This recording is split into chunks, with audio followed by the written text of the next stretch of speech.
wanted to make a difference to CGMA. கண்டிப்பாக பண்ணியிருக்காருன்னு நினைக்கிறேன், நீங்கள் தான் சொல்லணும். ஸோ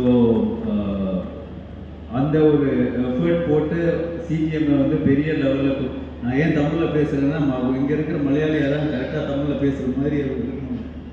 ஸோ அதனால தான். So and my Malayalam is not that good, that's why please bear with me.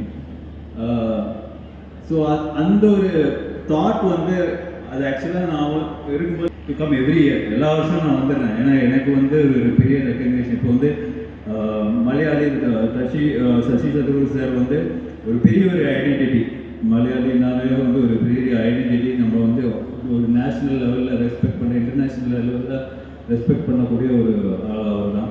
So very happy to be here sir, very happy to have you here sir. Thank you so much.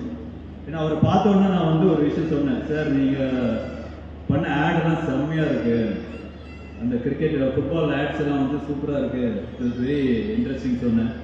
So ஏன்னா ஆனால் எனக்கு இன்னைக்கு தான் ஒரு விஷயம் புரிஞ்சுது. ஏன்னா அவரை பார்த்தோன்னா அவர் பேசுகிற இங்கிலீஷே புரியாது, ரொம்ப கஷ்டமாக இருக்கும். ஆனால் இன்னைக்கு தான் எனக்கு தெரிஞ்சது அவர் மலையாளத்தில் பேசினாலே இங்கிலீஷ் மாதிரி தான் இருக்குன்னு. ஸோ அப்போ தான் புரிஞ்சுது, ஓகே அப்போ கண்டிப்பாக எங்களுக்கு வந்து அவரோட இங்கிலீஷ் புரியாதுன்னு. But very sweet of him to come here because I know he's too busy, but he made an effort to come and make everybody proud.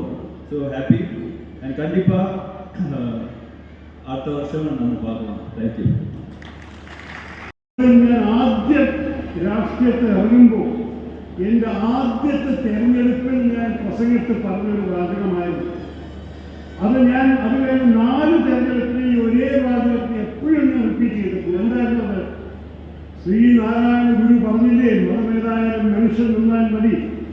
അതുപോലെ ഞാൻ പറയട്ടെ, രാഷ്ട്രമേതായാലും രാഷ്ട്രം നന്നായാൽ മതി. അതാണ് എൻ്റെ വിശ്വാസം. അത് ഈ 17 വർഷം രാഷ്ട്രീയത്തിലും ആ വിശ്വാസം ഞാൻ മുമ്പോട്ട് വെച്ചിട്ടാണ് എൻ്റെ എല്ലാ പ്രവർത്തനവും ചെയ്തിരിക്കുന്നത്. എൻ്റെ എല്ലാ പ്രഭാഷണവും, എല്ലാ വിശ്വാസവും, എല്ലാ ആക്ഷൻസും ആ വിശ്വാസത്തിലാണ്. ഞാൻ എന്നെ ചിലവർ കുറ്റം പറയുന്നത് സത്യം തന്നെയാണ്. പക്ഷെ അതിനോട് ഞാൻ മറുപടി പറയുന്നത് നെഹ്റുവിൻ്റെ വാക്കിലാണ്. പണ്ഡിറ്റ് നെഹ്റുജി ഒരു പ്രധാനപ്പെട്ട ഒരു വരി പറഞ്ഞു ഇംഗ്ലീഷിൽ, who lives if India dies. India മരണപ്പെട്ടാൽ ആരാ ജീവിക്കാൻ പോകണം? ആ ചോദ്യത്തിന് വേറെ ആർക്കും മറുപടിയില്ല. അപ്പോൾ എല്ലാവർക്കും എപ്പോഴും നമ്മുടെ ഭാരതം മുന്നോട്ട് വയ്ക്കുന്നത് മാത്രം പറഞ്ഞിട്ട് ഞാൻ അവര് നല്ല വാക്കിനെ ഒരിക്കലും കൂടി